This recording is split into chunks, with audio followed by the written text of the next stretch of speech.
भगवान के श्री चरणों में बारंबार प्रणाम करते हैं एवं व्यासपीठ से आप सभी मानस प्रेमियों को जय जय श्री राम।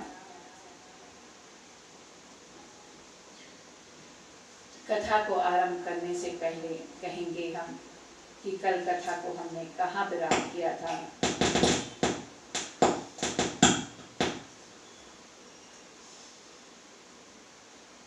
मेरे प्रभु पिता के पास आए हैं, उनकी आज्ञा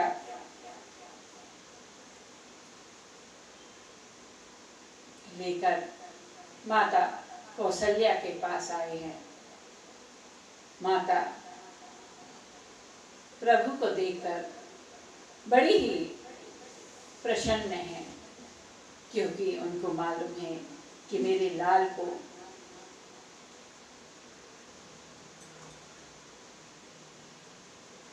राजपद दिया जाना है। माँ बड़े प्रेम से कहती है कि हे लाल, तुमने कुछ खाया कि नहीं? जल्दी से कुछ खा लो, क्योंकि राजा बनने के बाद राजा को इतनी भी फुर्सत नहीं मिलती कि वह कुछ खा पाए टाइम से। राम जी माता के प्रेम को देखकर कुछ कह नहीं पाते। मेरे प्रभु जितने कोमल हैं उतने ही कठोर भी हैं। कठोर इसलिए है क्योंकि वन में जाना है, वन में रहना कोई साधारण बात नहीं है। मेरे प्रभु का अवतार ही इसलिए हुआ है कि वन में जाकर ऋषियों को आशीर्वाद दें, उनका आशीर्वाद प्राप्त करें और जगत का उद्धार करें, देवताओं के दुखों को मिटाएं। रावण से पृथ्वी, ब्राह्मण और मुनि दुख पाते हैं, जिसके लिए मेरे प्रभु ने अवतार लिया है। मेरे प्रभु ने महल में रहने के लिए अवतार नहीं लिया। महल में तो मेरे प्रभु ने है माता को बाल स्वरूप में सुख देने के लिए अवतार लिया।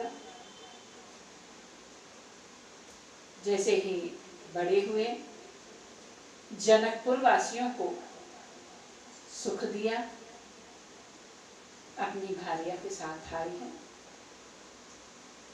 अब मेरे प्रभु का क्रम बदलता है।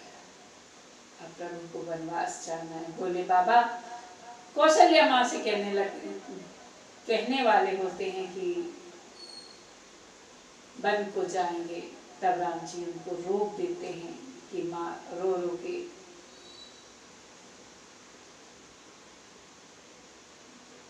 प्राण त्याग देगी।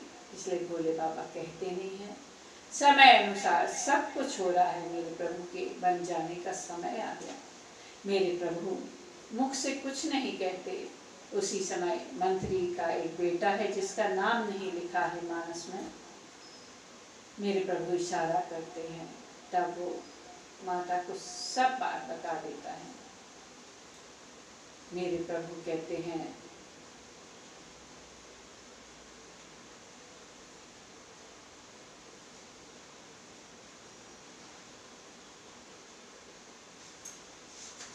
कि माँ, मुझे जो पिताजी राज देने वाले हैं ये तो बहुत छोटा है। मुझे तो पिता ने बहुत बड़े राज्य का राजा बनाया है, मुझे कानन का राजा बनाया है। मेरे प्रभु कितनी चतुराई से माँ को समझा रहे हैं। कानन का राज, कानन यानी वन। मंत्री का पुत्र कहता है कि माँ, कानन नहीं वन में भेजा है। माँ कहती है कि बेटा, यदि पिता ने तुमको वनवास दिया है तो पिता से बढ़कर माँ का अधिकार होता है। मैं माँ के अधिकार से ही तुमको रोकती हूँ। चलो मेरे साथ। मेरे प्रभु सहजता से कहते हैं, यदि माँ ने भी आज्ञा दी हो तो। कौशल्याम्बा चुप रह गई, क्योंकि वो मर्यादा को समझती हैं।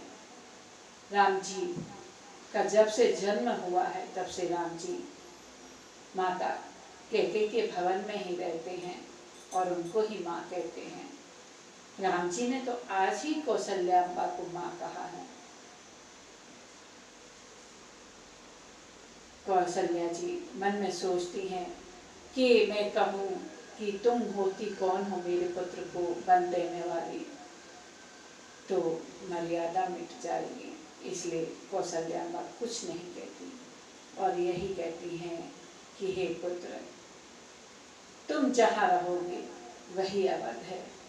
जाओ, तुम्हारे पिता वन और वन देवी ही होंगे, माता पिता। ये अयोध्या अभागी है जिसे तुम छोड़कर जा रहे हो। फिर भी हे पुत्र, तुम्हारे बगैर महाराज अपने प्राण नहीं रखेंगे।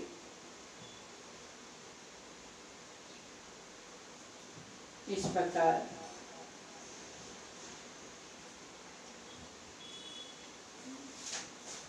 मेरे प्रभु से कौशल्याम्बा अनेक बार कहती हैं,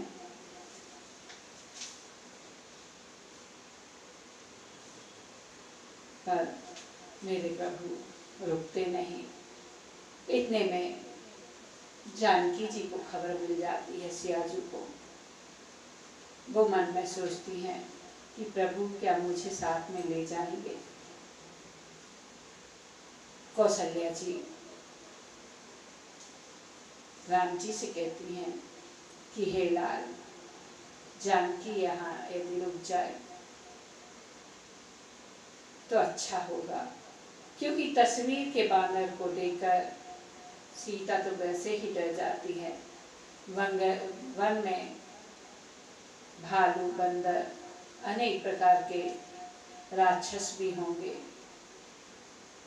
मैंने पुत्र सीता से कभी दीपक की बत्ती बंद करने के लिए नहीं कहा है, कभी इनसे कुछ काम नहीं करवाया कि कैसे वन में रहेंगी। राम जी सियाजू को बहुत समझाने की कोशिश करते हैं, पर सियाजू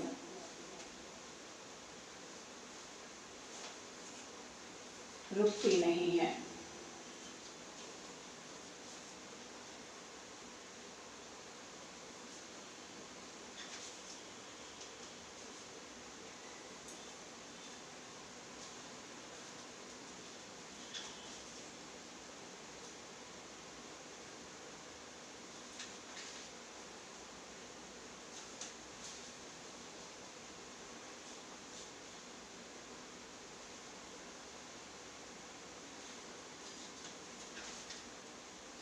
सियाजू कहती हैं कि प्रभु,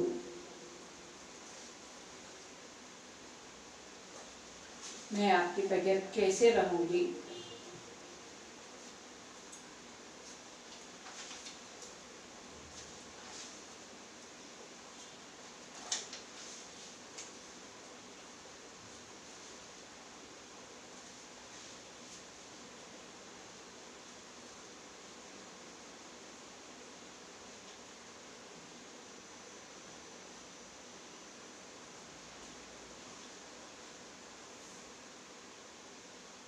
जानकी जी प्रभु से अनेक प्रकार से विनती करती हैं और कहती हैं, जिये बिनु देह नति बिन बारी, तैसे नाथ पुरुष बिन नारी।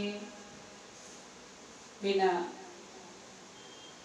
आपके बगैर मेरा कोई अस्तित्व नहीं है प्रभु।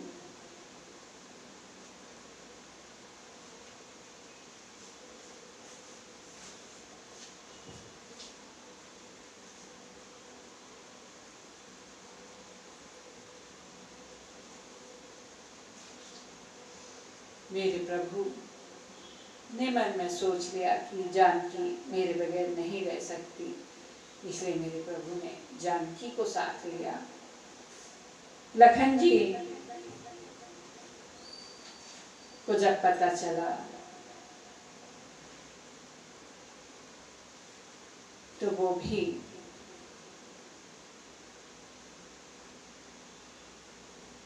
मेरे प्रभु के सामने आ गए हैं।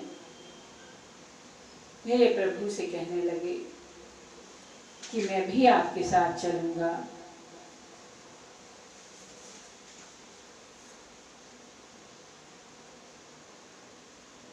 मेरे प्रभु लखन जी से कहते हैं, जासुराज प्रिय प्रजा दुखारी, सोनपु अवसी नरके अधिकारी।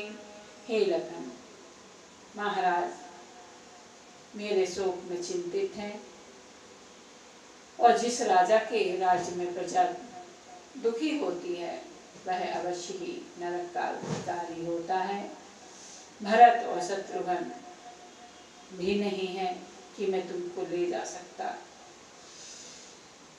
मेरे प्रभु लक्ष्मण को अनेक प्रकार से समझा रहे हैं, लेकिन लखन जी तो शेष हैं। शेष के बाद कुछ शेष नहीं रह जाता। ऐसी बात कह देते हैं कि मेरे प्रभु को साथ में ले जाना पड़ता है। मेरे प्रभु से लखन जी कहते हैं, गुरु पितु मातु न जाने काहू, कहे स्वभाव नात प्रतियाहू। मेरे तो एकमात्र आप ही सर्वस्व हैं। राम जी ने तो धर्म की बात की, परंतु लक्ष्मण जी ने परम धर्म की बात कह दी।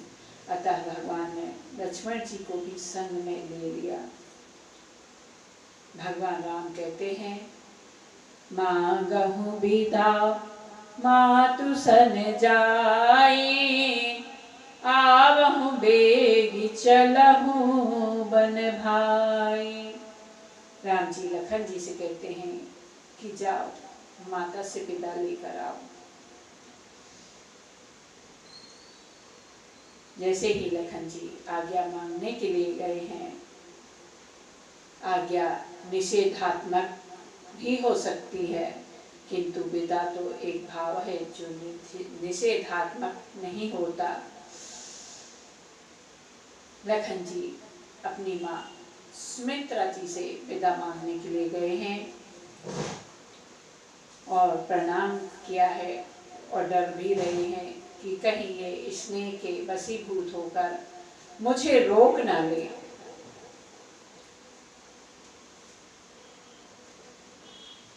क्योंकि मैंने तो राम जी से कह दिया कि आप ही मेरे माता पिता हैं, सब कुछ है।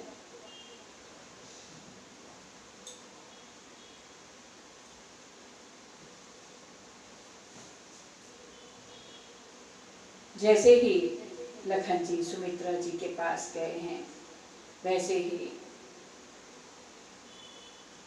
सुमित्रा ने कहा कि पुत्र जाओ, मुझसे आज्ञा मांगने क्यों आए हो? तुमने तो पहले ही कह दिया कि तुम्हारे माता पिता तो सिया राम जी हैं। तुम्हें मुझसे पूछने तो आना ही नहीं था पुत्र, फिर भी आए हो तो मैं यही कहूंगी कि राम और सिया को कोई कष्ट ना हो पुत्र। इस तरीके से सेवा करना तो तुम्हारे ही भाग्य के कारण राम जी वन को जा रहे हैं। और सही बात भी है, धरती कष्ट पाती है।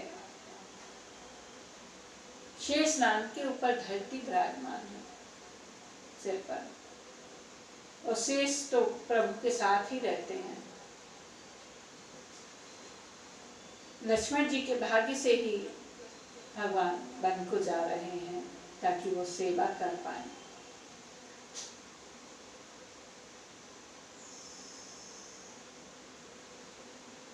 सुमित्रा जी कहती हैं, तात तुम्हारी मातु वैदेही, पिता राम सब भांति स्नेही।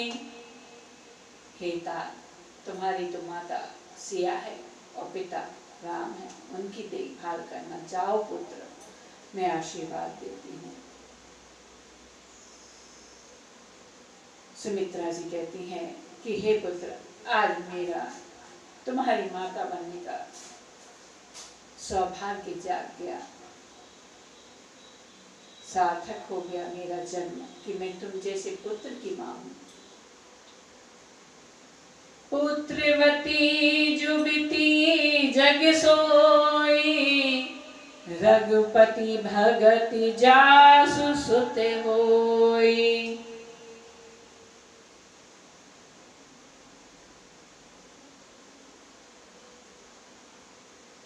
उस स्त्री का किसी बच्चे को जन्म देना तभी सार्थक होता है जब वो उसका बच्चा हरि भक्त हो, वरना वांझी अच्छी है।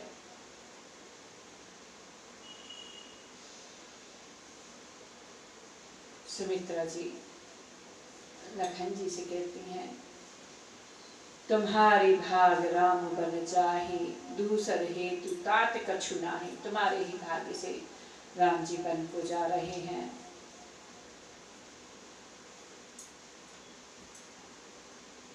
तुम्हारे भाग राम बन जाहि के दो अर्थ हैं। रावण के अत्याचारों से धरती का भार बढ़ रहा था और धरती सेठ जी के सिर पर है, इसलिए। दूसरा अर्थ है, तुम्हें प्रभु की सेवा करने का सौभाग्य प्राप्त होगा। निश्चिंत होकर जाकर राम जी की सेवा करना। मेरे प्रभु वापिस आए हैं।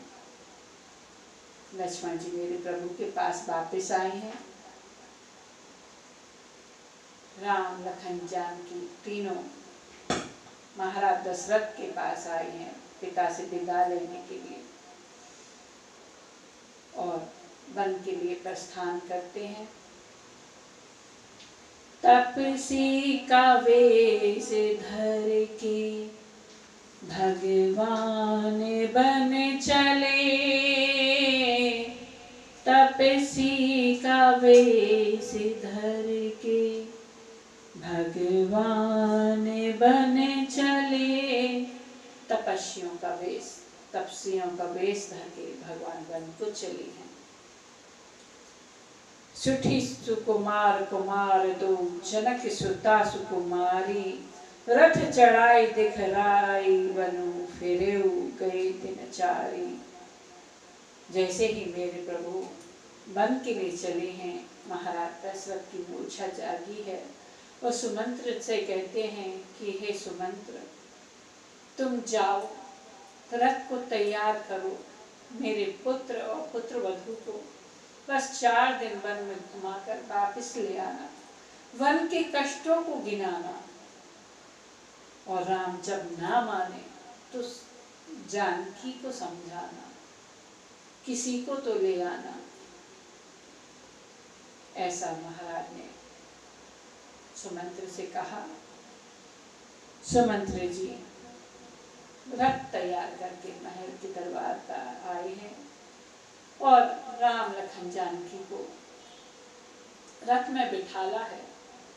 और जैसे ही वन के लिए जाने लगे, नगर के सभी लोग व्याकुल हो गए, उनके साथ में लग लिए, बोले मुझे घर नहीं पसंद। प्रेम इतना है अवधवासियों का। मेरे प्रभु ने तमसा तीर पर निवास किया है, वहां रुके हैं। जब 2 प्रहर रात्रि बीत गई, तब श्री राम जी ने सुमंत्र जी से कहा, खोज मारी रथुहा कौताता, आने उपाय बनही नहीं बाता। राम जी ने जब नगर निवासियों को व्याकुल देखा है और नींद में थके हुए जाना है, प्रभु की माया तो बलवंत है। प्रभु जब जिसको नचाना चाहते हैं वो व्यक्ति वैसे ही नाचता है। ये प्रभु कहते हैं कि सुमंत रथ को हाँको,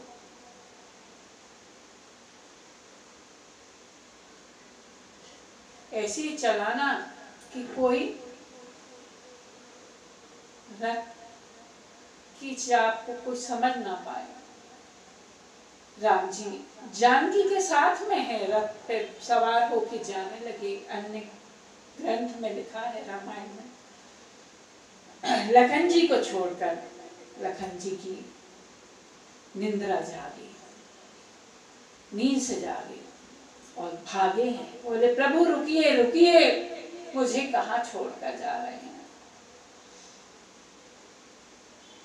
राम जी के साथ में लखन जी हो रही हैं, मानस में नहीं दिया ऐसा। तब से लखन जी ने मन ही मन प्रण किया कि नगर निवासियों सो गए तो मेरे प्रभु चल दिए, मुझे भी छोड़कर मैं भी सो गया। आज के बाद मैं सोऊंगा ही नहीं कि मेरे प्रभु मुझे छोड़कर जाएं। इसलिए लखन जी 14 वर्ष में 2 बार ही सोए हैं। जब नगर से निकले हैं तमसा तीर पर, और दूसरा जब इंद्र ने ब्रह्मास्त्र चलाया है, वर्षी चलाया, तब प्रभु की कृपा से सोए हैं। राम जी ने मन में सोचा कि लक्ष्मण जब से मेरे साथ आया है तब से नींद नहीं ली, इसलिए प्रभु ने लीला रची है। इस प्रकार मेरे प्रभु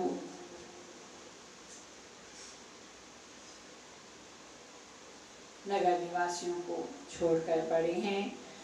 रात काल हुआ, अवधवासी जागे, एक दूसरे को देखकर रोने लगे और कहने लगे, भैया हम एक रात भी नहीं जाग सके, 14 साल उनके साथ कैसे रहते, धिक्कार है हमारे जीवन को। हम भगवान के विरह में एक रात भी नहीं जाग पाए।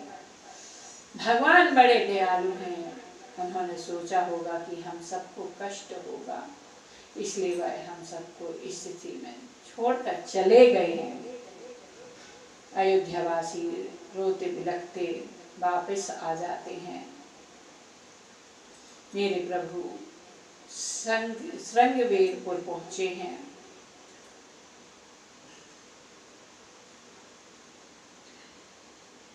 मेरे प्रभु का श्रृंगवेरपुर में प्रवेश हो रहा है। सीता सचिव सहित 2 भाई, श्रृंगवेरपुर पहुँचे जाए। उतरे राम देव सरि देखी, कीन दंडवत हरष विशेषी। मेरे प्रभु श्रृंगवेरपुर पहुँच गए। दूर से ही गंगा मैया को देखा है तो रस से उतर गए और दंडवत प्रणाम किया है। ये मेरे प्रभु ने गंगा को बढ़ाई दी है। जिनके चरणों से गंगा निकली है उनको मेरे प्रभु दंडवत प्रणाम कर रहे हैं। इसका तात्पर्य ये है कि हमसे छोटा बालक यदि हमसे बड़ी तरक्की पा जाए तो हमें हर्ष होना चाहिए, ना कि दुख होना चाहिए। मेरे प्रभु यहाँ गंगा जी को प्रणाम करते हैं, माता गंगा को प्रणाम करती हैं। निषाद राज को पता चलता है। निषाद राज मेरे प्रभु के पास भेंट लेकर आते हैं, कंदमूल लेकर, और अनेक प्रकार से स्वागत करते हैं और कहते, प्रभु नगर में प्रवेश कीजिए, आपका ही राज्य है। ये निषाद कौन है? निषाद मेरे प्रभु का मुंह बोला भाई है। जब हम किसी तीर्थ पे जाते हैं तो हमें एक भाई बनाना पड़ता है। तो मेरे प्रभु ने निषाद को भाई माना है, बनाया है।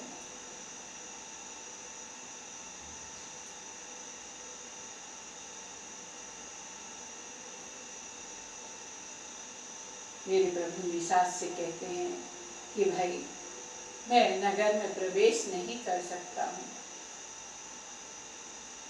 क्योंकि पिता की आज्ञा है। निषाद ने मेरे प्रभु का वहीं ठहरने का इंतजाम किया, व्यवस्था की।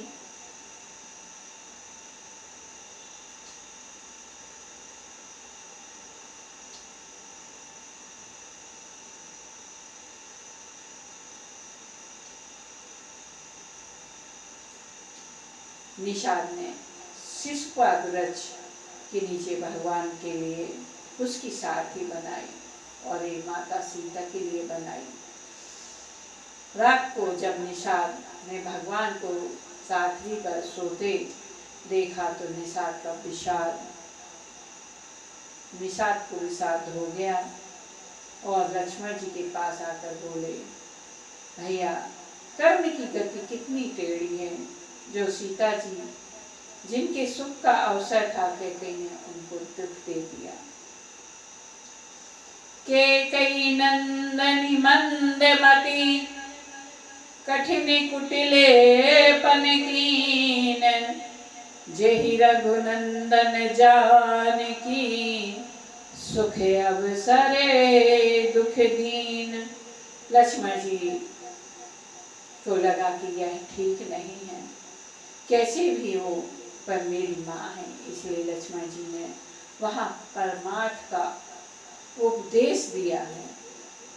समझने वाली बात है मेरे भाइयों और बहनों, जब हमारे माता पिता की कोई निंदा करे तो हमें सुनना नहीं चाहिए। भले ही हमारे माता पिता कितने ही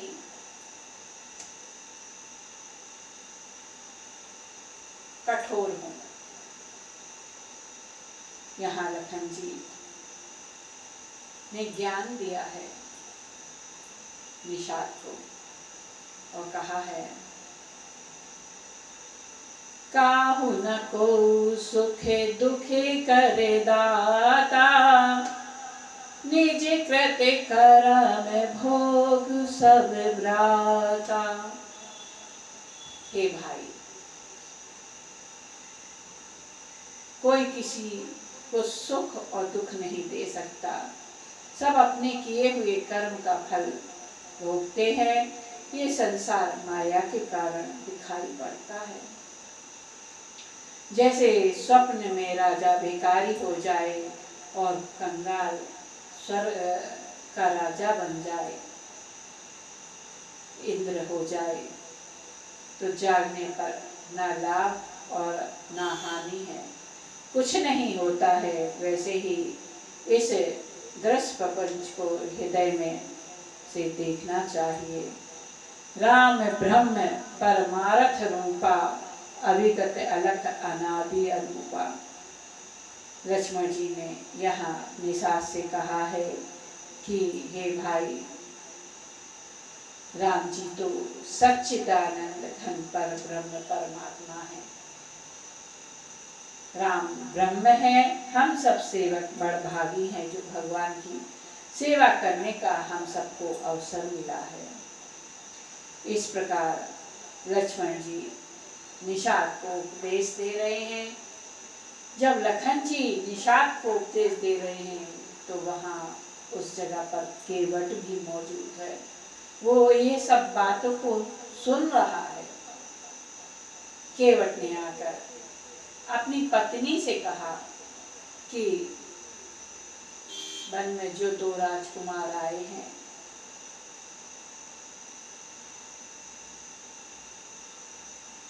जानकी के साथ, वो कोई साधारण नहीं पर ब्रह्म है।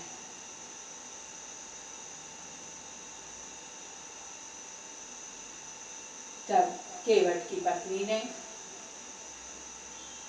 केवट को समझाया कि आपने हमसे एक बार कहा था कि आपने महाराज निषाद के प्राण बचाए थे। सो हे देव, आज ये बहुत सुंदर मौका है, आप जाकर जल्दी से निशादार से वो वचन मांग लीजिए। मेरे प्रभु रात काल जागे हैं, बट का दूध मंगाकर जटाएं संवारी हैं और निषाद से कहा है कि गंगा पार उतरना है।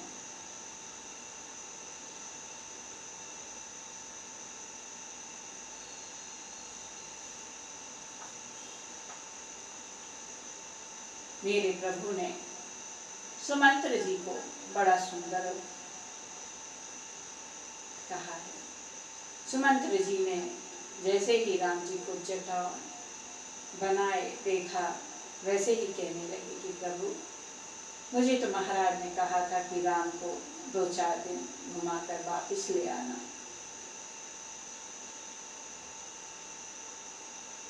राम जी कहते हैं, और क्या कहा था? बोले राम ना माने तो जानकी को ले आना। राम जी कहते हैं, मेरे पिता अच्छे से जानते थे कि राम धर्म को मानेगा, इसलिए वापिस नहीं आएगा। सुमंत्र जी, हे तात, आप जाइए और पिता की देख रेख कीजिए ताकि उनको कोई कष्ट ना हो। सुमंत्र जी कहते हैं कि यदि देवी साथ में चलें तो थोड़ा सुकून मिलेगा महाराज को। माता जानकी भी कह देती हैं कि पति के धर्म से बढ़कर कोई धर्म नहीं है। जब एक कन्या विवाह करके आती है तो गठबंधन में बनती है, तो पति से ही अनेक रिश्ते नाते होते हैं। जब मेरा पति ही बन को जा रहा है तो वो रिश्ते नाते पीछे रह जाते हैं। यहाँ पर मैना जी की याद आती है। मैना जी कहती हैं, करहूँ सदा संग करे पद पूजा, नारी धरा में पति देव न दूजा। उस बात को यहाँ जानकी जी सिद्ध करती हैं।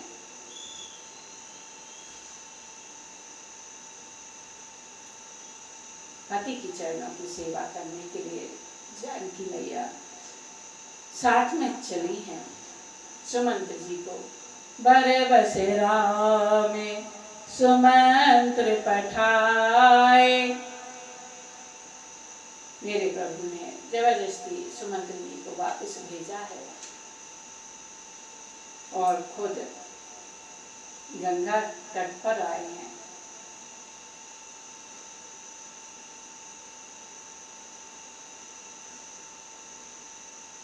बर बसेरा में सुमंत्र पठाए, सुर सरी तीर आप तब आए। मेरे प्रभु गंगा के तट पर आए हैं, साथ में निषाद है। पूरे तट पर कोई नाव नहीं है क्योंकि केवट ने बर मांग लिया था। निषाद चुप है। मेरे प्रभु निषाद से कहते हैं कि इस तट पे कोई नाव नहीं है, एक ही नाव दिख रही है। निषाद राज कुछ नहीं कहते। क्या कहेंगे? क्योंकि वचन दिया है। वचन ऐसा होता है। महाराज दशरथ ने कैकेयी को वचन दिया, उसका पालन किया। निषाद ने केवट को वचन दिया, उसका पालन किया। मेरे भाइयों, यदि मानस प्रेमी हो तो किसी को वचन देना तो उसका पालन करना, तब तो आपका मानस से प्रेम करना सार्थक है।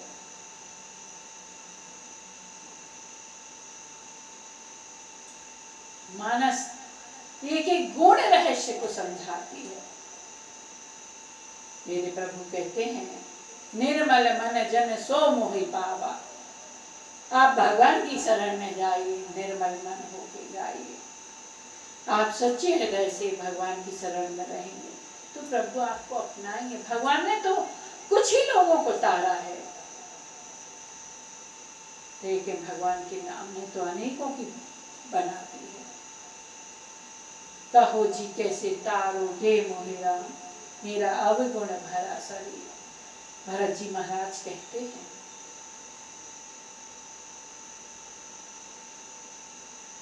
जो अपने में अनेक गुण देखे और दूसरों में गुण देखे, वही तो भरत जी। मेरे प्रभु केवट से कहते हैं कि केवट भैया नाव लाओ। मांगी नाव न केवट आना, कहे तुम्हारे मरम में जाना। मेरे प्रभु केवट से नाव मांग रहे हैं, केवट आ नहीं रहा। कह रहा मैं आपके मरम को जानता हूँ। जिसके मरम को ब्रह्मा विष्णु महेश नहीं जान पाए, वो केवट जानता है। कैसे जानता है? केवट कहता है, छुअत शिला भई नारी सुहाई, पाहन ते न काठ कठिनाई, तरनी मुनि घरनी होई जाई, बाट पर मोरी नाव उड़ाई। केवट कहता है कि मैं आपके मरम को जानता हूँ प्रभु, मैं नहीं आऊंगा। आपकी चरणों की रस लगने से देव गौतम नारी जो पत्थर की शिला थी वो स्त्री बन गई। आपकी चरण रस लगने से मेरी नाव यदि नारी बन गई तो मैं क्या करूंगा? मेरे पास तो कोई और साधन भी नहीं है कि मैं परिवार चला सकूं, इसलिए मैं नहीं आऊंगा। मेरे प्रभु कहते हैं, भैया तेरी नाव नारी नहीं बनेगी, आ तो सही। बड़ा परम सुख देने वाला केवट संवाद है। केवट कहता है, एक ही शर्त पर आपको मैं गंगा पार करूंगा। मेरे प्रभु कहते क्या? केवट कहता है,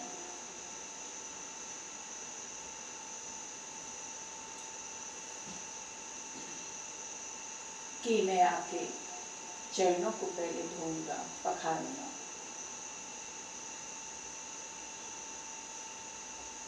मेरे प्रभु केवट से अनेक बार न्योरा कर रहे हैं।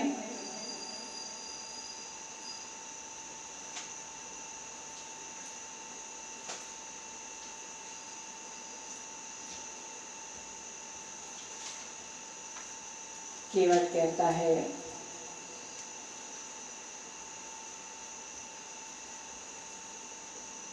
पदे कमल धोई चढ़ाई नावना, नाथे उतराई चहो, मोहि राम रावरियान दशरथ, सपथ सब साची कहो, बरु तीर मारहु लखन पे, जब लगी न पाए पखारी हो, तब लगी न तुलसीदास नाथ, कृपालु पारि उतारी हो। केवट भगवान से कह रहा है कि प्रभु आपके चरणों को धोने के बाद ही मैं गंगा पार आपको कर दूंगा। भगवान ने कहा, ठीक है भैया, अब तू वही कर जिससे तेरी नाव नारी ना बने।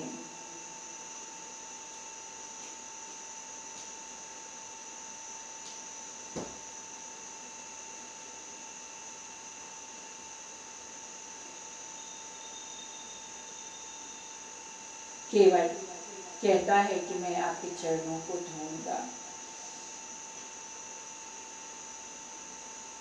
केवट मन में सोच रहा है कि प्रभु आप दार्शनिक की भांति कहेंगे तो मैं नहीं आऊँगा, आप स्पष्ट कहिए। भगवान ने बड़ी जोर से, भगवान को बड़ी जोर से हंसी आ गई। सुनी केवट के बैन प्रेम लपेटे, अटे पटे बिहि से करुणाएन, चितई जानकी लखन तन। भगवान इतने जोर से हंसे, उसकी बातों को सुन करके, सीता जी की ओर देख करके मुस्कुरा रहे हैं मेरे प्रभु। जब से मेरे प्रभु वन में आए हैं तब से आज ही मुस्कुराए हैं। एक चरण पर लखन जी का अधिकार, दूसरे चरण पर सियाजू का अधिकार है। अवध में जब होली खेली जाती है तब अवध में छोटे बड़ों से कुछ न कुछ मांगते हैं। ऐसे ही जब अवध में होली हो रही थी तो सब अपने मन चाहा वर लेके चले गए, लेकिन लखन जी की बारी आई तो लखन जी ने प्रभु से कहा कि प्रभु, मैं बहुत निराश रहता हूँ। मेरे प्रभु ने कहा क्या बात है? बोले प्रभु, जब से विवाह हुआ है तब से आपकी सेवा नहीं कर पाता, मैया आपकी सेवा करती रहती हैं। राम जी बोले कोई बात नहीं, जब होली का समय आए तब तुम अपनी भाभी से मेरे चरणों की सेवा मांग लेना। राम जी ने युक्ति सुझाई है लखन जी को। जैसे ही वो अवसर आता है, लखन जी जानकी मैया से कहते हैं कि माँ, मुझे प्रभु के चरणों की सेवा दे दो। यह सुनते ही जानकी मैया बेहोश हो गई, क्योंकि लक्ष्मी जी तो सदा हरि के चरणों को दबाती रहती हैं। जैसे ही जानकी जी बेहोश हुई, मूर्छित हुई, लखन जी वहां से भागे। तो महाराज दशरथ ने रोक लिया। बोले क्या बात है? बोले मैया मूर्छित हो गई। दशरथ जी ने लखन जी को युक्ति सुझाई, राम जी ने भी युक्ति सुझाई। तब लखन जी ने कहा मैया, एक चरणों की सेवा आप करिए, एक चरण की सेवा मुझे दे दीजिए।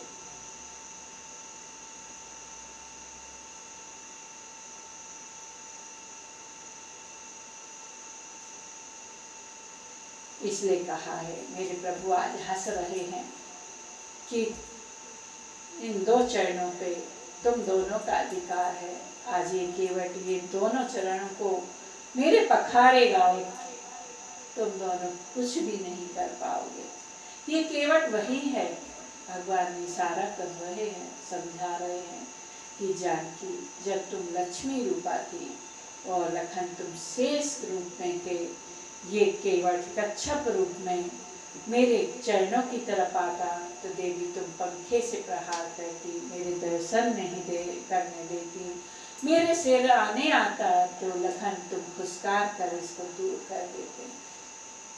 ये आज केवट के रूप में मेरे चरणों को पखारेगा और तुम कुछ नहीं कर पाओगे। इसलिए मेरे प्रभु मुस्कुराए हैं, हंसे हैं। भक्त पर ऐसी कृपा करते हैं मेरे प्रभु। प्रमाण है, धरती पर चित्रकूट है, अयोध्या है, लंका है, जनकपुरी है। जो लोग कहते हैं कि राम जी का जन्म नहीं, वो राक्षस ही तो है। उनको ये सब प्रमाण नहीं मिलते क्या?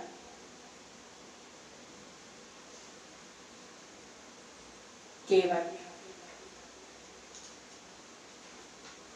केवट राम रजाय सुपावा, पानी कठौता भरी ले आवा। केवट राम जी की आज्ञा पाकर कठौते में जल लाया है और प्रभु के चरणों को पखार रहा है। बार बार मेरे प्रभु के चरणों को धोता है। मेरे प्रभु कहते हैं, भैया कब तक धोएगा? केवट कहता है कि प्रभु जब तक आपके चरणों की धूल ना हट जाए। मेरे प्रभु मुस्कुराते हैं। मेरे प्रभु कहते हैं, भैया मैं ऐसे तो गिर जाऊंगा। केवट कहता है, तो आप मेरे सिर पर हाथ रख दीजिए। जिन प्रभु की कृपा पाने के लिए लोग जन्म जन्म तपस्या करते हैं, आज मेरे प्रभु केवट के सिर को पकड़े हैं। केवट इस प्रकार मेरे प्रभु के चरणों को पखारता है और खुद जलपान करता है, अपने पितरों को देता है और सारे नगर निवासियों का उद्धार करता है। क्योंकि केवट के पितरों का उद्धार नहीं हुआ था। जो गंगा किनारे रहकर भी पाप करे, उसकी गंगा मैया कभी पापों को नहीं धोती है। कहते हैं ना, मन मैला तन को धोए। आप अपने मन को धोइए, तन तो वैसे ही धुल जाएगा। मन को धोइए, धोने की कोशिश तो कीजिए। इस प्रकार केवट ने प्रभु के चरणों को पखारा है और नाव लाया। मेरे प्रभु को नाव से पार किया है। मेरे प्रभु गंगा किनारे आए हैं। मेरे प्रभु मन ही मन सोच रहे हैं,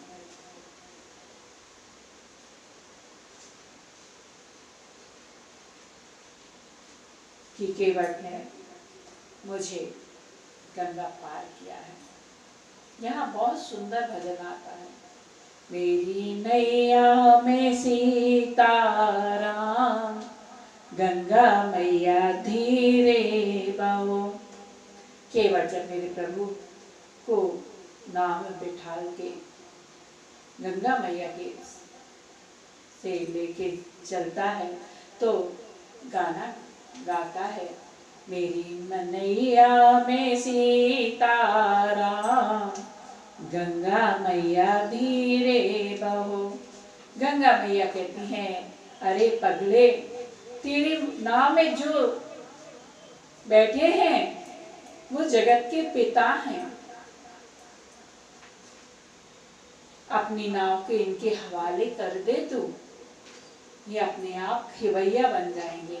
गंगा मैया कहती हैं, इनके हवाले करे अपनी नैया, बन जाएंगे ये तो खिवैया, कर देंगे तेरा पार, कर देंगे बेड़ा पार, गंगा मैया धीरे बहो। इस प्रकार केवल मेरे प्रभु को गंगा पार लाया है। केवट उतरे दंडवत कीना, प्रभु सकुचे नहीं कछु दीना। केवट जैसे ही उतरा है, मेरे प्रभु के मन में संकोच हुआ है। देखिए, केवट ने पहले प्रणाम नहीं किया। केवट यदि पहले प्रणाम करता तो सेवक बन जाता और भाव नहीं खा सकता था। इसलिए केवट वहां अकड़ के रहा। जो कहा केवट ने वो मेरे प्रभु ने किया है। यह केवट दंडवत प्रणाम कर रहा है। मेरे प्रभु मन ही मन सोच रहे हैं कि जब हम किसी से सेवा करवाते हैं तो उसे मजदूरी भी देते हैं, मैं केवट को क्या दूं। मेरे प्रभु की मन की बात को जानकी जी समझ गई, क्योंकि सुनैना जी ने शिक्षा दी थी, पति रुख लखी आयुष कर, पति के रुख को देखकर कार्य करना। माता ने अपनी अंगूठी को बड़े प्रेम से उतार के राम जी को दिया है। पिया ही की जान निहारी, मन मुदरी मन मुदिते उतारी, कहे कृपाल लेहु तेराई, केवट चरण गहे अकुलाई। सीता जी ने बड़े प्रेम से मुद्रिका को उतार कर दिया है। मेरे प्रभु केवट से कहते हैं कि केवट भैया अपनी दक्षिणा दीजिए, केवट भैया अपनी उतराई लो। केवट रोने लगा और कहने लगा, नाथ आज मैं काहे न पावा, मिटे दोष दुख दारिद्र दावा, बहुत काल में कीन मजूरी, आज दीन विधि बनी भली भूरी। हे नाथ, मैंने बहुत काल तक मजदूरी की, लेकिन आज आपको गंगा पार करते हुए ऐसा लग रहा है जैसे मेरे जन्म जन्म की दरिद्र मिट गए हैं। मेरे प्रभु केवट से कहते हैं, कुछ तो ले ले, ये अंगूठी ले ले, तेरे काम में आएगी। केवट कहता है, प्रभु हम गरीब हैं, हमारे वस्त्र जरूर फटे हैं, पर हम इतने भी खराब नहीं हैं कि माता की अंगूठी को ले हम। मेरे प्रभु कहते, ले ले भैया, खरे सोने की है। केवट कहता है कि इस पर राम नाम लिखा है और राम बेचा नहीं जाता भगवान। केवट से अनेक प्रकार मेरे प्रभु विनती करते हैं, जब केवट नहीं मानता है।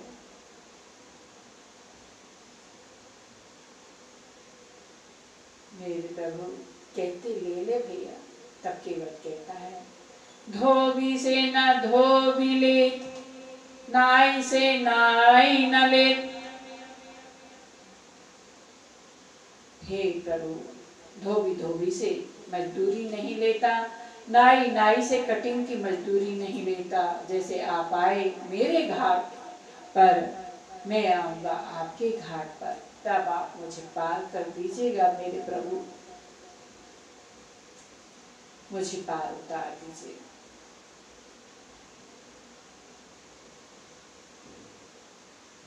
जिसको दो पद मिल जाएं, वो भला किसी और पद की इच्छा रखेगा? उसके बाद कुछ शेष नहीं रह जाता। धर्म अर्थ काम मोक्ष और इन सभी का निवास प्रभु के चरणों में है। धर्म का निवास भगवान के चरणों में है। जो लक्ष्मी मैया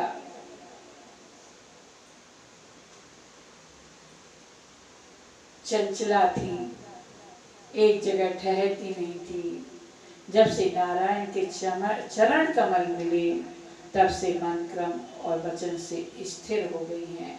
यानी अर्थ माने लक्ष्मी मैया कहाँ रहती हैं? प्रभु के चरणों में। काम अहिल्या जी के प्रसंग में जाइए, प्रभु के चरण स्पर्श से सारी मनोकामना पूर्ण हो गई। मतलब भगवान के चरणों में काम भी छुपा हुआ है। मोक्ष अब अंतिम बात है मोक्ष की। जिन चरणों से गंगा जी प्रकट हुई हैं, जब वो गंगा मैया ही मोक्षदायिनी है, तब तो भगवान के चरणों में मोक्ष का भंडार भरा रखा है। महाराज जनक जी को जब भगवान के चरण कमल मिले तो लोगों को लगा भगवान के चरण कमल तो उन्हीं को सुलभ होते हैं जो जनक जैसे ब्रह्म ज्ञानी होते हैं। वही चरण जब केवट के पास आए तो सबको लगा साधनहीनों को भी चरण मिलते हैं।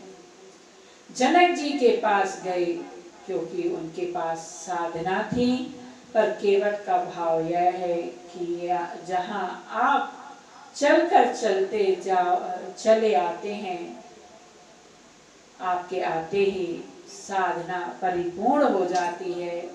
भगवान स्वयं चलकर केवट के पास आए हैं, तभी तो केवट बोला, कहे तुम्हार मरम मैं जाना, मैं जानता हूँ आपके मरम को।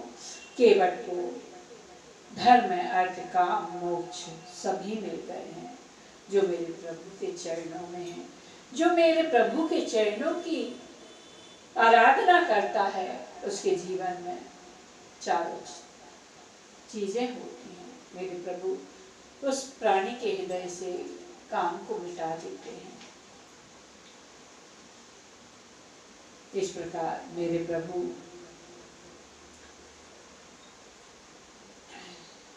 गंगा पार हुए हैं।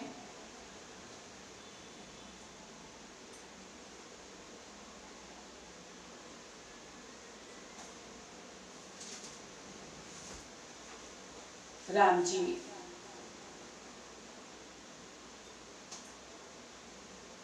चित्रकूट आए हैं और चित्रकूट में निवास किए हैं। निषाद वापस रणबीरपुर आए। सुमंत्र जी को वहीं शीशम के पेड़ के नीचे बैठा देखा। सुमंत्र जी को लगा, सुमंत्र जी को समझाया और वापिस विदा किया। अयोध्या सुमंत्र जी आए हैं, कौशल्या के महल में गए हैं, क्योंकि जब से मेरे प्रभु वनवास को गए हैं महाराज ने कैकेयी भवन त्याग किया है। सुमंत्र को देखकर कौशल्या जी महाराज से कहती हैं कि हे देव, हे स्वामी, सुमंत्र जी आए हैं। सुमंत्र जी का नाम सुनकर महाराज दशरथ कहते हैं कि सुमंत्र, कहो मेरा राम, मेरी पुत्र बधू और मेरा छोटा बेटा लखन कहाँ है? वापिस ले आए या वो वन को चले गए? सुमंत्र जी कुछ कहते नहीं हैं। सुमंत्र जी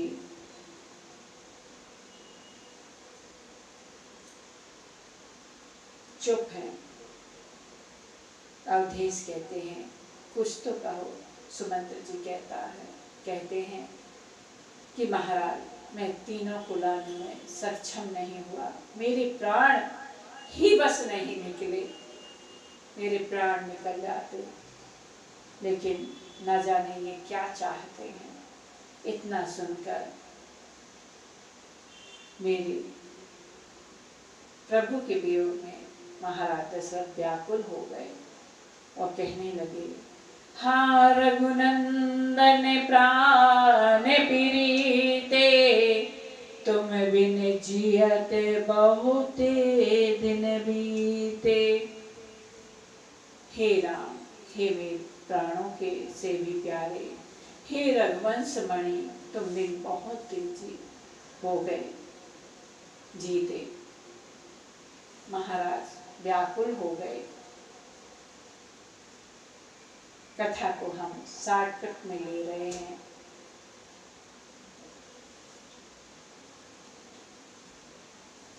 महाराज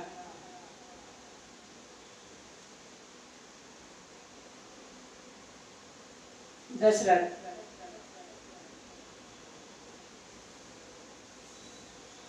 ने राम वियोग में अपने प्राणों को त्याग दिया है। राम राम कही राम कही, राम राम कही राम,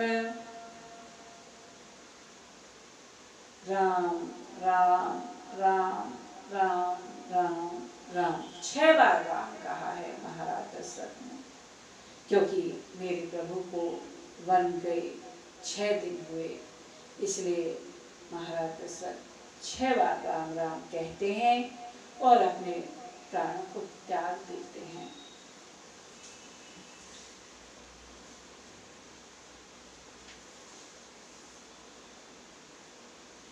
जियन मरन फलु दशरथ पावा, कोटि अनेक अमल जस छावा। जियत राम विधु बदन निहारा, राम बिरहे करि मरनु सवारा। दशरथ जी महाराज ने मेरे प्रभु के वियोग में प्राणों को त्याग दिया है।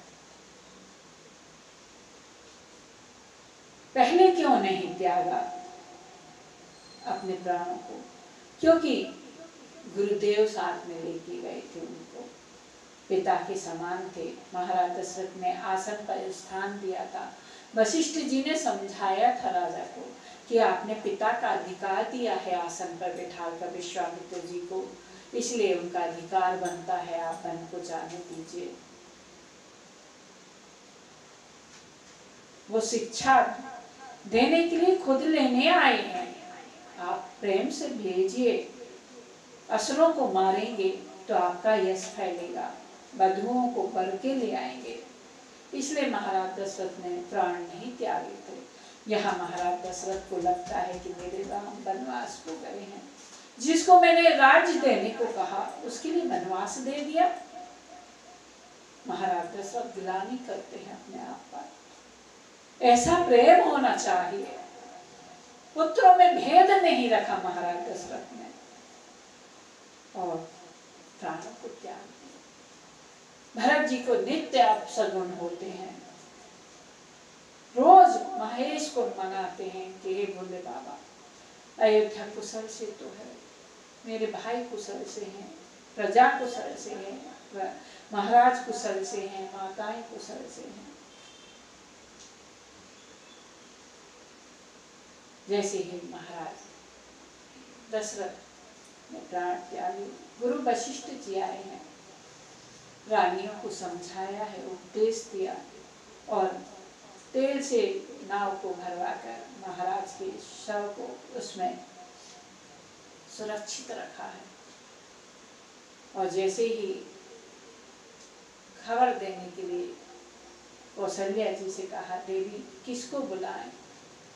माता कौशल्या कहती हैं कि गुरुदेव भरत को बुलाइए। माँ चाहती तो राम को बुला सकती थी, पर नहीं, राम जी को आना पड़ता। लेकिन माँ भरत जी को बुला रही हैं और कहती हैं, गुरुदेव ध्यान रखिएगा, महाराज कहते थे कि राम इस कुल की मणि है और भरत दीपक है। मणि को बुझने का डर नहीं होता, दीपक को बुझने का डर होता। तो हे गुरुदेव, भरत को कुछ भी पता न चले, इस युक्ति के अनुसार बुलाइए। गुरुदेव ने दूतों को पत्रिका दी है, दूत कई देश गए हैं और भरत जी को पत्रिका दी है। भरत जी पत्रिका को देखकर बाँचने की कोशिश करते हैं, उस पर कुछ भी नहीं लिखा, उस पर सिर्फ इतना लिखा है, भरत अयोध्या शीघ्र आओ। भरत जी महाराज पत्रिका को देखकर व्याकुल होते हैं कि इसमें पत्रिका में मेरे पिता का प्रेम क्यों नहीं झलक रहा, मेरी माँ का ममत्व क्यों नहीं झलक रहा, मेरे भाइयों का प्रेम क्यों नहीं झलक रहा। सिर्फ एक आदेश है। भरत जी महाराज को संदेह हो जाता है, वह दूतों की तरफ देखते नहीं हैं, आंसू बहाते हैं। दूत भी महाराज की तरफ देखते नहीं हैं, भरत जी की तरफ, और अपने आंसू को धीरे से पोंछ लेते हैं। भरत जी अति तीव्र वेग से अवध के लिए निकलते हैं। रास्ते में अनेक अपशगुन होते हैं, पर किसी से पूछते नहीं।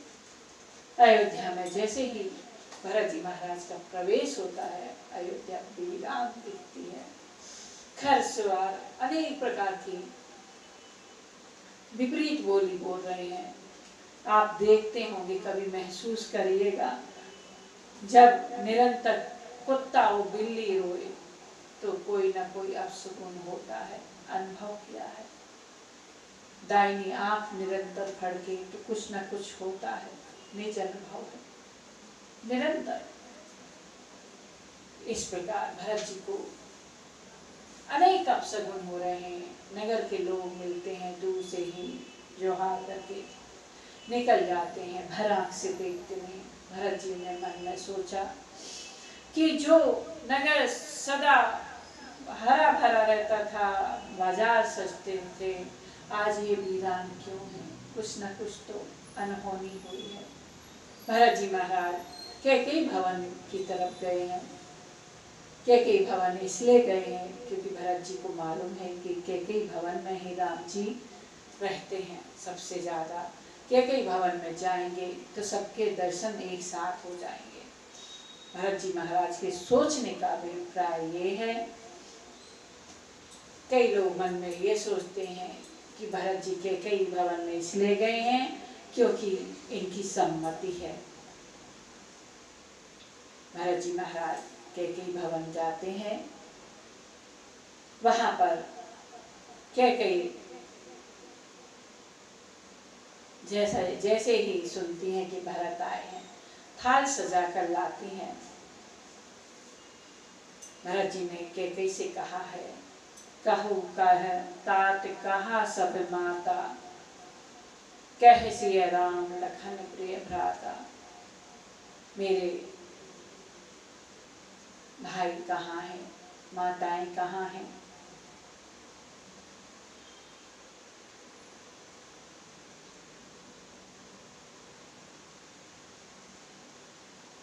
कैकेयी ने जैसे ही कहा, भरत मैंने तुम्हें राज्य देने के लिए राम को वनवास दे दिया, तेरे पिता चले गए। भरत जी ने कभी सपने में भी नहीं सोचा था कि कैकेयी ऐसा कर सकती है।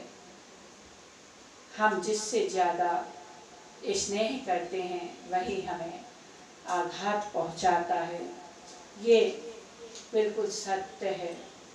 लेकिन भरत जी का राम प्रेम अनन्य अपार है। भरत जी कहने लगे कैकेयी से, जब ते कुमति जेठयो, खंडे खंडे होई हृदय न गयो। भरत जी कहते हैं, जब तेरे हृदय में कुमति आई तो तेरा हृदय टुकड़े टुकड़े क्यों नहीं हो गया? तेरी छाती में पीड़ा क्यों नहीं हुई? तेरी जीभ क्यों नहीं गल गई?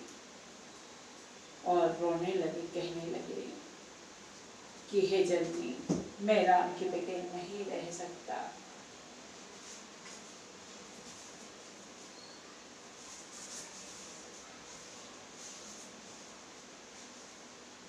इस प्रकार भरत जी विलाप कर रहे हैं और कह रहे हैं, तुम मेरी माता नहीं हो सकती, मैं तुम्हारा बेटा नहीं। आज से माता कौशल्या के पास जाते हैं। कौशल्या जी की गोद में सर रख के भरत जी रोने लगते हैं और कहने लगते हैं, हे माँ, कैकेयी संसार में क्यों जन्मी? कैकेयी कत जननी जग माझा, और जो जन्मी तो बांझ क्यों न हुई? कुल कलंक मुझ जैसे को क्यों जन्म दिया? कौशल्या जी भरत जी को अनेक प्रकार से समझाती हैं। भरत जी कहते हैं, तीनों लोकों में मुझ जैसा कौन अभागी होगा? को त्रिभुवन मोहि सर से अभागी, गति असी ते तोरी माँ तुझे ही लागी। हे माँ, तुम्हारी यह गति, यह दशा जिसके कारण हुई, माँ मुझे बड़ा अभागा, मुझसे बड़ा अभागा कौन होगा। कौशल्या जी ने भरत जी को हृदय से लगा लिया, कहने लगी, पुत्र किसी को दोष मत दो, काहु दोष देहु जनीता, या मोहि सब विधि बाम विधाता। मेरा विधाता सब प्रकार से मेरे बाम हो गया है, उल्टे हो गया है। इसलिए हे पुत्र, तुम किसी को दोष मत दो।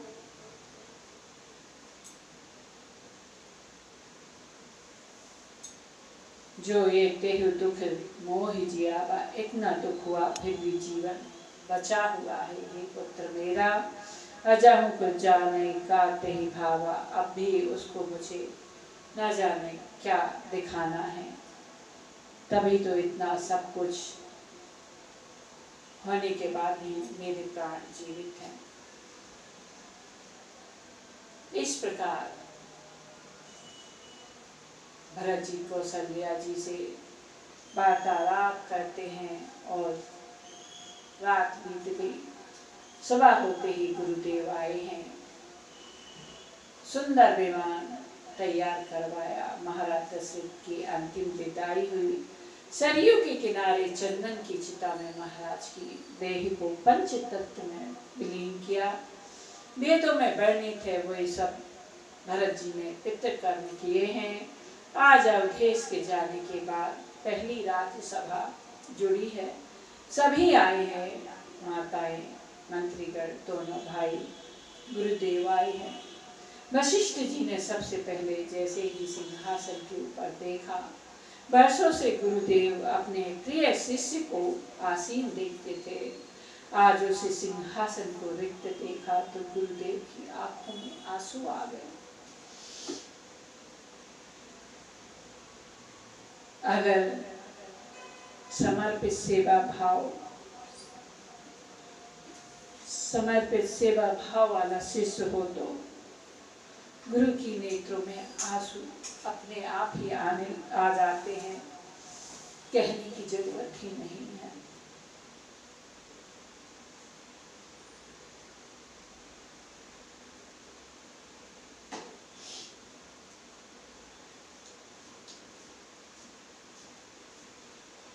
वशिष्ठ जी से भरत जी कहते हैं कि हे गुरुदेव, आपके होते हुए ऐसे अनिष्ट कैसे हो गया? मेरे भाई को वनवास कैसे हो गया? पिता का मरण कैसे हो गया?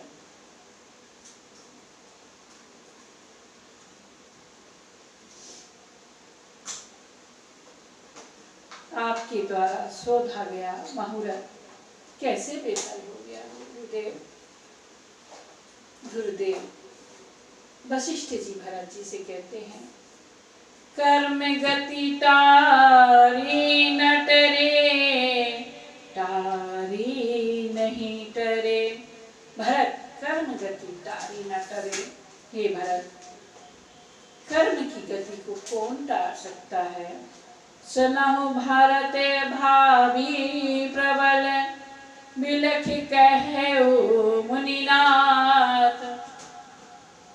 सुनहु भावी प्रबल है, बिलख कहु मुनिनाथ। रोकर कहने लगे वशिष्ठ जी, हानि लाभ जीवन मरण, जस अप जस विधि हाथ।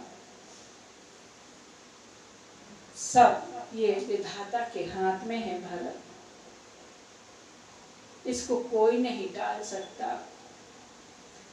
अच्छे से अच्छा शोधा हुआ मुहूर्त भी विफल हो जाता है, बात सच्ची है। मैं मुहूर्त को नहीं मानती, मैंने कई बार मुहूर्त शोध कर काम किए हैं, विफल हो गए। हृदय में राम जी का नाम लो, काम में जुट जाओ, सब काम सफल होंगे। इस प्रकार गुरुदेव भरत जी से वार्तालाप कर रहे हैं और भरत जी से कहते हैं गुरुदेव कि हे भरत, पिता जिसको राज्य देते हैं वही उत्तराधारी।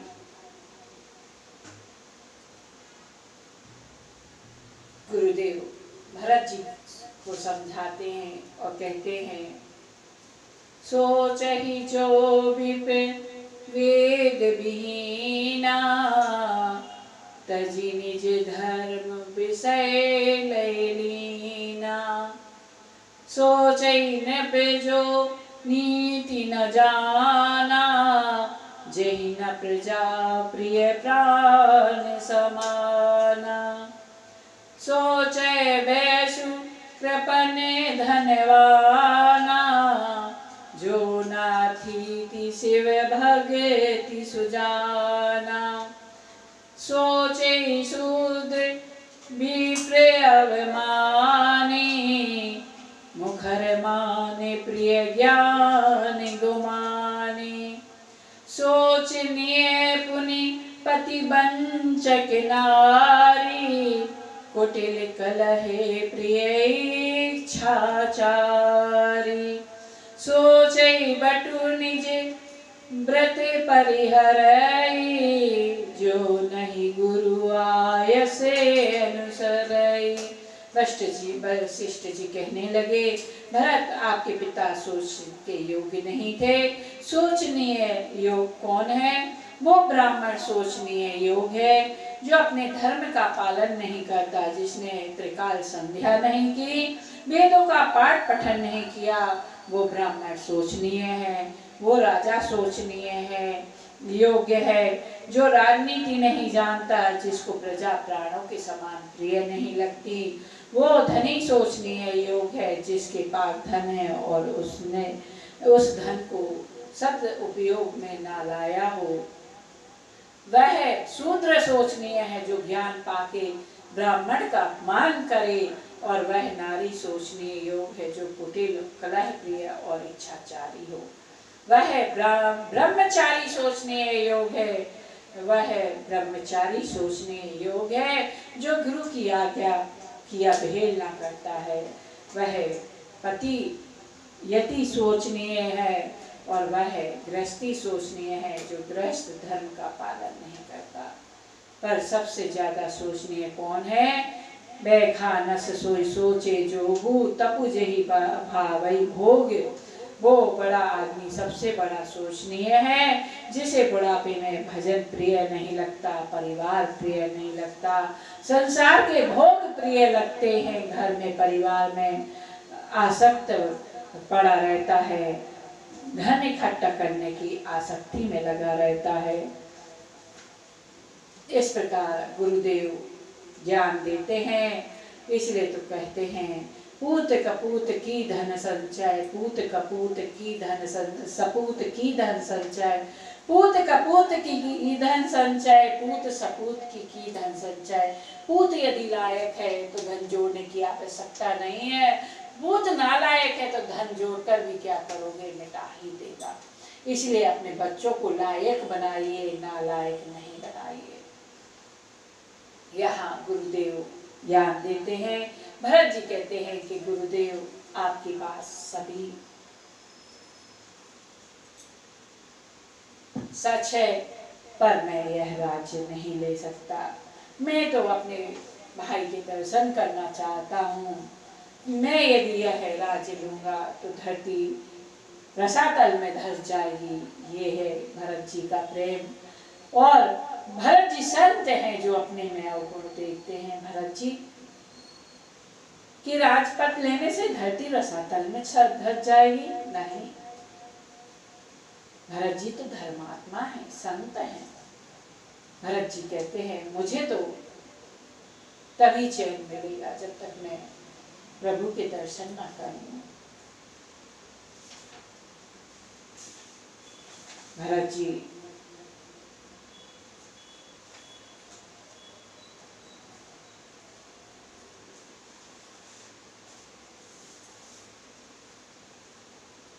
ने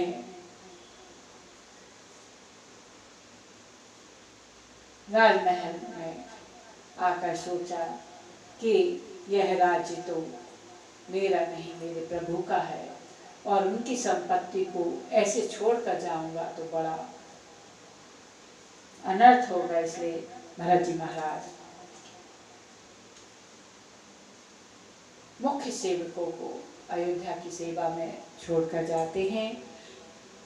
भरत जी महाराज वो संत हैं जो इस कैकेयी ने राम जी को वनवास दिया, उनको भी लेकर जाते हैं। संत किसी में अवगुण नहीं देखते। यदि राम जी की प्रीति चाहिए तो भरत जी की प्रीति, भरत जी के गुणों को गाइए मेरे भक्तों। भरत जी सभी प्रजाजनों को, मंत्रियों को, माताओं को और अवध के लोगों को साथ में लेकर चले हैं। भरत जी चित्रकूट की ओर जा रहे हैं। भरत चले चित्रकूट रामा, राम को मनाने। भरत चले चित्रकूट रामा, राम को मनाने। राम को मनाने, अपने भैया को मनाने। भरत चले चित्रकूट रे रामा, राम को मनाने। भरत जी महाराज सभी को साथ में लेकर चित्रकूट जा रहे हैं और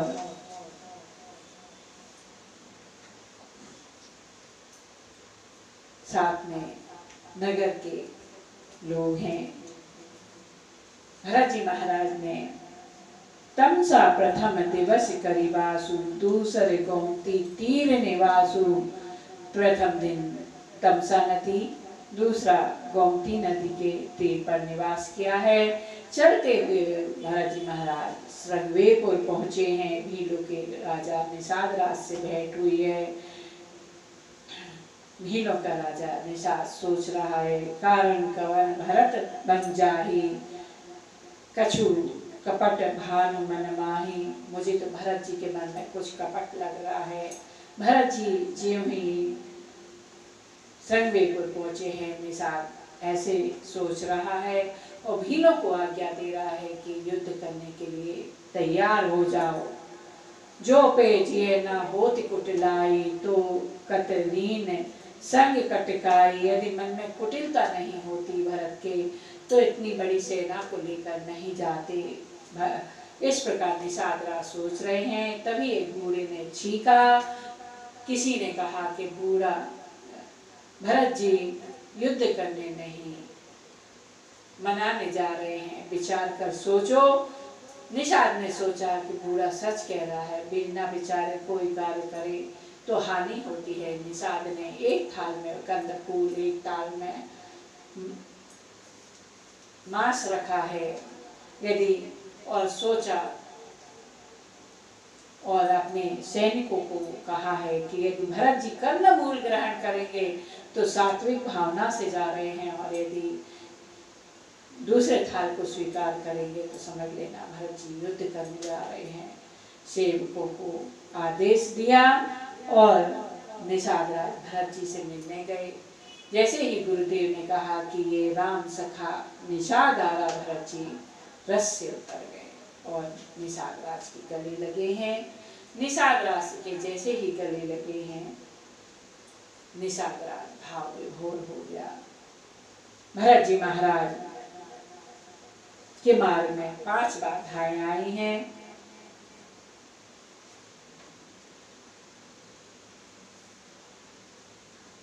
भरत जी महाराज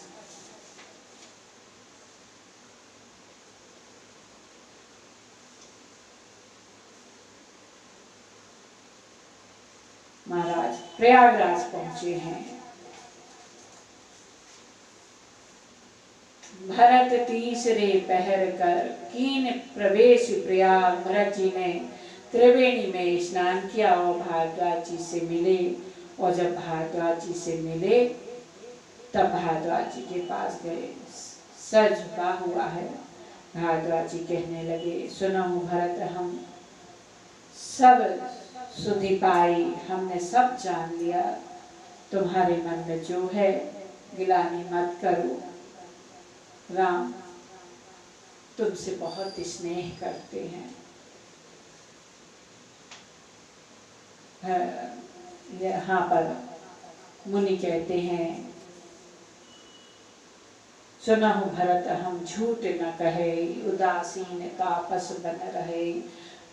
जो मैंने जीव में साधना की है उसका फल हमें राम जी, लखन जी और सीता जी का हमें दर्शन हुआ। लेकिन जब से तीनों के दर्शन हुए भरत, हम लगातार निरंतर चिंतन करते थे कि साधनों का फल राम जी के दर्शन हुए और राम जी के दर्शन का फल क्या मिलेगा। तेही फल कर फल तरस तुम्हारा, उसका फल मुझे मिल गया कि जो मुझे आपके दर्शन हुए हैं। इस प्रकार भरत जी महाराज आगे चले हैं और चित्रकूट पहुंचे हैं।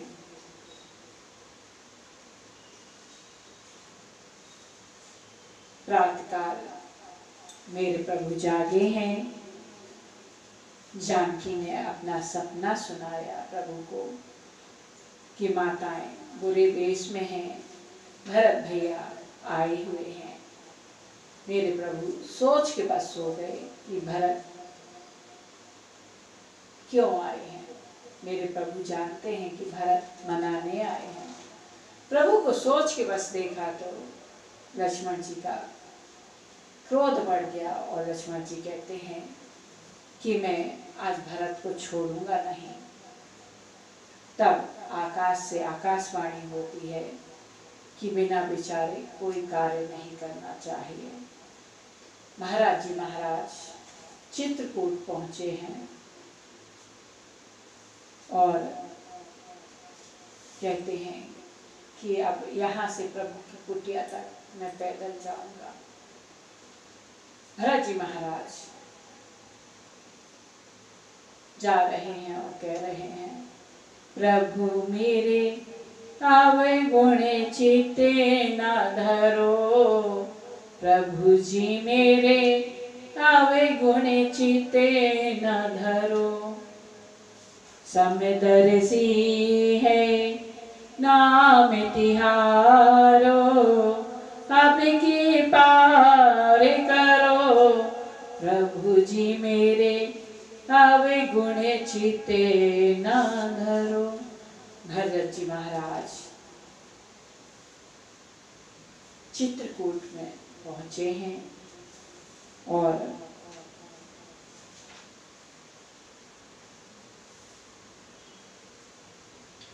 कुटिया के पास आए हैं। कुटिया के पास आए हैं, बाहर खड़े हो गए और जैसे ही निषाद ने कहा कि अंदर प्रवेश कीजिए, भरत जी कहते हैं यहाँ तक आने की मेरी सामर्थ्य अंदर जाने की नहीं है। मेरे प्रभु मुझे लेने आएंगे तभी मैं जाऊंगा। ऐसा कहकर भरत जी महाराज दंडवत प्रणाम करने लगे और कहने लगे, पाहि नाथ कहीं पाहि गोसाई, पाहि नाथ कहीं पाहि गोसाई। लखन जी भरत जी की वाणी को पहचान गए। राम जी से कहा नहीं, प्रभु भरत जी प्रणाम कर रहे, क्योंकि लखन जी सेवा में है। सेवक की परीक्षा का समय है कि सेवक क्या करता है। लखन जी खड़े हैं, कुछ कह नहीं पा रहे हैं। भरत जी पीठ के पीछे हैं। जब लखन जी से रहा नहीं गया तो लखन जी कहते हैं प्रभु भरत भैया प्रणाम कर रहे हैं। जो लखन जी युद्ध करने के लिए तैयार थे, आयु लखन जी कहते हैं कि प्रणाम कर रहे हैं मेरे प्रभु। तीव्रता से उठे हैं, कहीं धनुष से कहीं बदकर, कोई सुधि नहीं है। और भरत जी को उठाकर हृदय से लगा लेते हैं। भरत जी उठाए नहीं उठते, इतने प्रेम में अधीर है।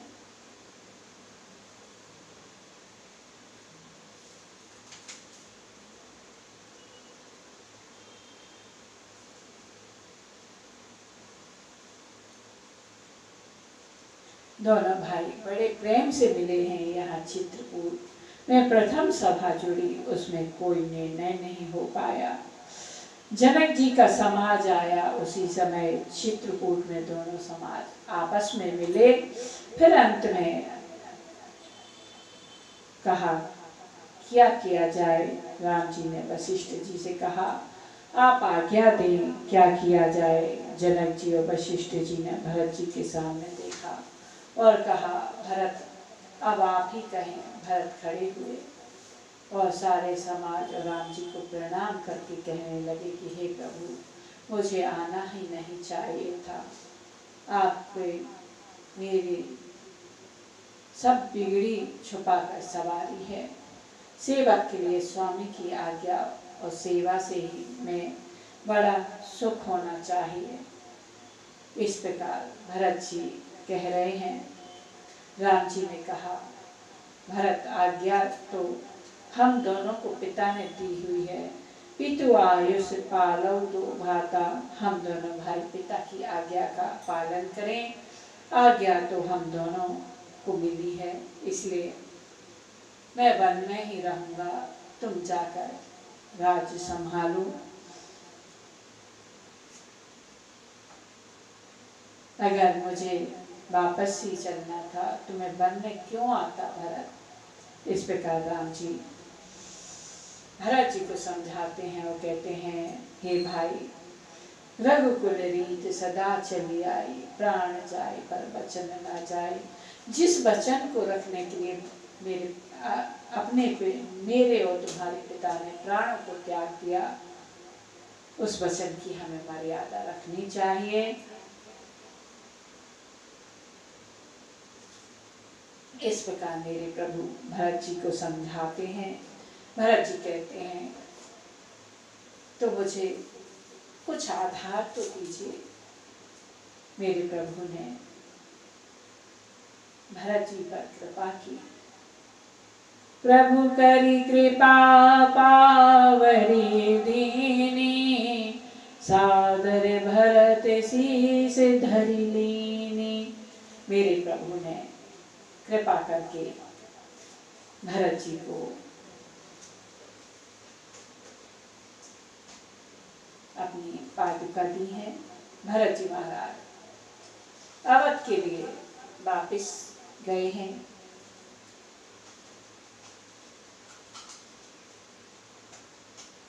किस तरह गए हैं। शीश पे खड़ा उनके अखियों में पानी, राम भक्त ले चला है राम की निशानी। भरत जी महाराज दोनों पादुकाओं को सिर पर धारण करके जा रहे हैं। पूज्य गोस्वामी जी ने यहाँ अयोध्या कांड को विराम किया। अयोध्या कांड को विराम करते हुए गोस्वामी जी ने लिखा है